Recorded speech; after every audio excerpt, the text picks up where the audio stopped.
नमस्कार, मैं अभिसार शर्मा।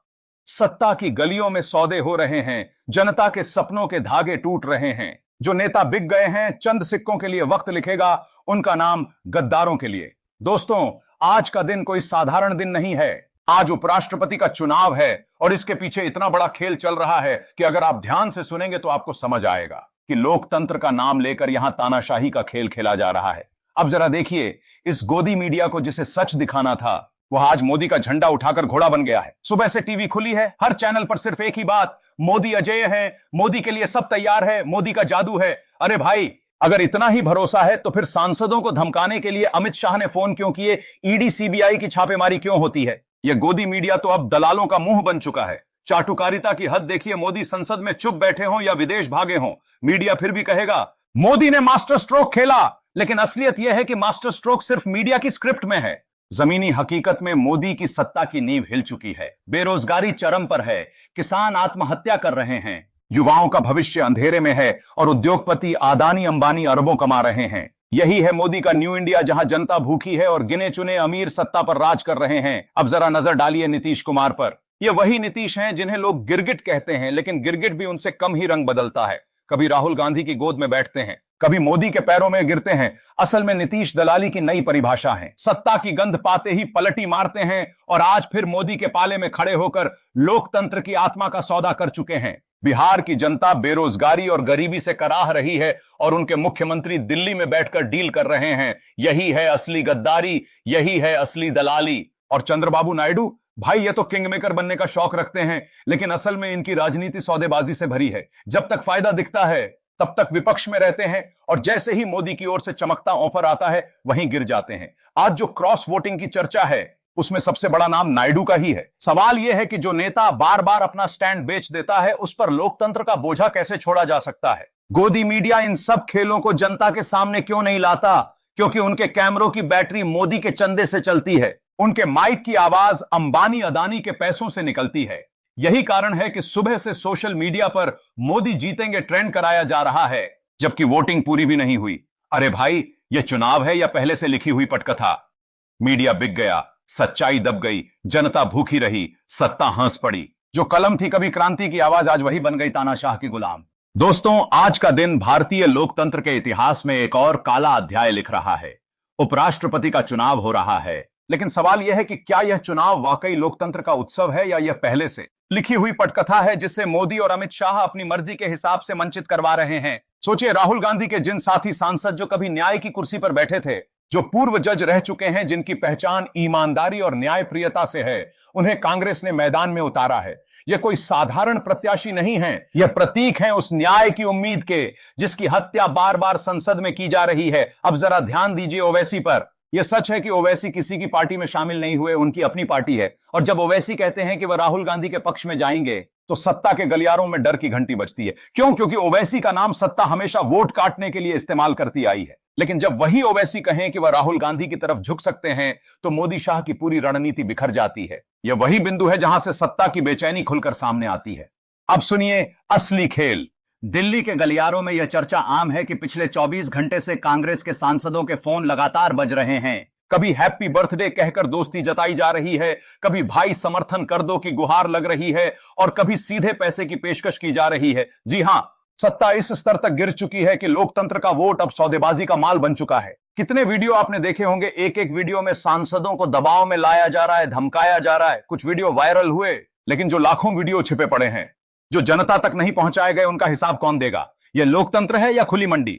सोचिए, यह वही मोदी और अमित शाह हैं जो सुबह सुबह अपने सांसदों को फोन करके कहते हैं, देखो कहीं क्रॉस वोटिंग मत करना। क्यों? अगर आपके पास बहुमत है तो डर किस बात का? असलियत यह है कि सत्ता को मालूम है कि जनता का भरोसा टूट चुका है और अब सांसद भी मोदी की तानाशाही से थक चुके हैं। यहां फोन पर बिकते हैं जनादेश और सपने, यहां पैसों से बदलते हैं ईमान और अपने। राहुल की राह कठिन सही, पर सच्ची है, सत्ता की राह आसान है पर गद्दारी से सजी है। अब आप सोचिए, अगर यह चुनाव न्याय पर आधारित होता, अगर यह चुनाव ईमानदारी पर आधारित होता तो राहुल गांधी का प्रत्याशी जीतता, क्योंकि यह चुनाव सिर्फ उपराष्ट्रपति का नहीं बल्कि लोकतंत्र की आत्मा का है। लेकिन मोदी किस आधार पर जीतेंगे? पैसे के आधार पर, डराने के आधार पर, फोन और धमकी के आधार पर। यही है असली चेहरा उस सत्ता का जो रोज मंच से लोकतंत्र का उत्सव कहती है और पर्दे के पीछे लोकतंत्र की लाश को नोच नोच कर खा रही है। दोस्तों, याद रखिए, यह चुनाव सिर्फ एक पद का नहीं है, यह चुनाव उस सोच का है जिसमें राहुल गांधी हर बार दबाए जाते हैं, छोटी सी गलती को भी पहाड़ बनाकर दिखाया जाता है, लेकिन मोदी की सबसे बड़ी नाकामी को भी मीडिया तालियों में बदल देती है। यही है गोदी मीडिया की असली दलाली। सच की आवाज दबाई गई हर बार, राहुल को बदनाम किया अखबार, पर आज का चुनाव बताता है साफ, सत्ता की बुनियाद हिल चुकी है अब बार बार। और दोस्तों, अगर आप समझते हैं कि यह लड़ाई सिर्फ राहुल गांधी की नहीं बल्कि हर उस आम आदमी की है जो रोज बेरोजगारी, महंगाई और अन्याय से जूझ रहा है, तो इस चैनल को सब्सक्राइब करिए, क्योंकि यहां मिलेगा आपको वही सच जिसे मोदी शाह और उनकी गोदी मीडिया लाख कोशिशों के बावजूद छिपा नहीं सकते। दोस्तों, आज जो माहौल बना है वह सिर्फ एक चुनाव का नहीं बल्कि देश की आत्मा का सवाल है, क्योंकि यह उपराष्ट्रपति का चुनाव है और इस चुनाव ने पूरे सिस्टम की पोल खोलकर रख दी है। आप देख रहे हैं कि किस तरह से मोदी और अमित शाह की टीम रात दिन भाग दौड़ कर रही है। कभी फोन कॉल से डराया जा रहा है, कभी पैसों के झोल दिखाए जा रहे हैं, तो कभी सीबीआई और ईडी की तलवार लटकाकर विपक्ष के नेताओं को दबाया जा रहा है। राहुल गांधी पर तो सालों से झूठे केस बनते रहे, कभी कपड़ों पर चर्चा हुई, कभी उनकी बोली पर मजाक उड़ाया गया, लेकिन आज वही राहुल गांधी सत्ता की नींद हराम कर चुके हैं। मीडिया के दलाल अब भी अपनी पुरानी हरकतों में लगे हैं। सुबह से लेकर रात तक स्क्रीन पर सिर्फ मोदी का चेहरा, मोदी का भाषण, मोदी की वाहवाही। लेकिन सच्चाई यह है कि इन दलालों की चिल्लाहट अब जनता को बहला नहीं पा रही। नीतीश कुमार जैसे नेता जो कभी इधर तो कभी उधर, गिरगिट से भी तेज रंग बदलते हैं, वो आज खुलकर मोदी की गोदी में बैठे नजर आ रहे हैं और चाटुकारिता में सारे रिकॉर्ड तोड़ रहे हैं। चंद्रबाबू नायडू को देखिए, वो भी एक तरफ से डगमगाते हुए मोदी की तरफ झुक चुके हैं, और उधर ओवैसी ने साफ कह दिया है कि वो राहुल गांधी की तरफ जाएंगे।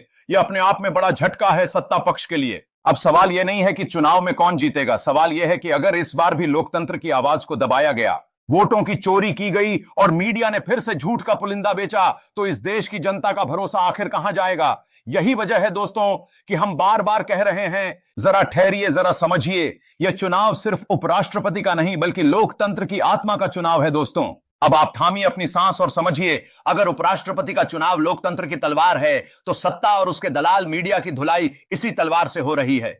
इंटरनेट की रिपोर्ट बताती है कि भारत में लगभग 46% पत्रकार मानते हैं कि मीडिया सरकार के पक्ष में बहुत अनुकूल है, और केवल 3% ने कहा कि मीडिया कांग्रेस के पक्ष में दिखता है। ये आंकड़े बतलाते हैं कि कितनी गहरी पीठ है मीडिया की सत्ता के साथ गठजोड़ की।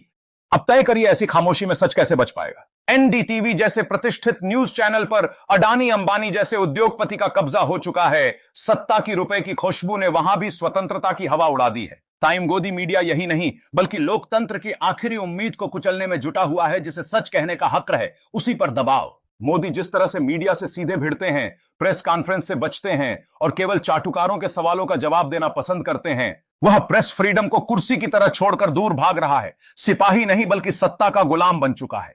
यही नहीं, सोशल मीडिया और टीवी बहसों पर नियंत्रण कर दिए हैं। अब शो नहीं, पेम्पलेट हो गए हैं सत्ता का।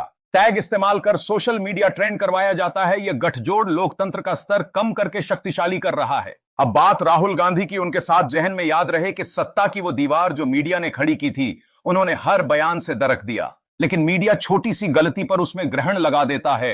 रोबो और पप्पू जैसे टैग से जनता को धोखा दे दी जाती है। यही सत्ता का डर है। पर इंटरनेट की थाप ने यह साबित कर दिया कि जनता जाग चुकी है। लोग जानते हैं कि जो उसका प्रचार उसकी जमीन बिछा रहा है, वह लोकतंत्र की नहीं बल्कि सत्ता की बागडोर की रक्षा में लगा है। इस बीच अजीब से चेहरे जैसे नीतीश सत्ता के हिसाब से नजर आते हैं, आज राहुल गांधी के पीछे खड़े, कल मोदी के पैर में घुटने टेके। पर जनता अब समझने लगी है कि गिरगिट से भी तेज रंग वाला यह नेता लोकतंत्र नहीं बल्कि अपनी कुर्सी बचा रहा है। और ओवैसी, उसका नाम अक्सर विपक्ष का तोड़ने वाला माना गया, लेकिन जैसे ही ओवैसी ने राहुल गांधी का पक्ष लिया, सत्ता कांप उठी। यह सच बताता है कि अब विपक्ष की ताकत मीडिया और सामाजिक समर्थन पर निर्भर है। तो भाई, अगर आज आपने यह वीडियो ना देखा तो सिर्फ चुनाव मिस नहीं किया बल्कि लोकतंत्र का आखिरी सच मिस कर दिया। इसलिए अब ज्यादा देर मत कीजिए, लाइक, सब्सक्राइब और शेयर कीजिए ताकि यही सच और ज्यादा लोगों तक पहुंचे। मीडिया बिक चुका है, लोकतंत्र दबी आवाज हो गई, पर राहुल की आवाज उस चुप्पी में लहर बन गई। अब नीतीश के रंग, ओवैसी के करिश्मे सब झलकेंगे सच के आगे, और जो सत्ता कहती थी वह आज झूठ के नकाब में धड़केंगे।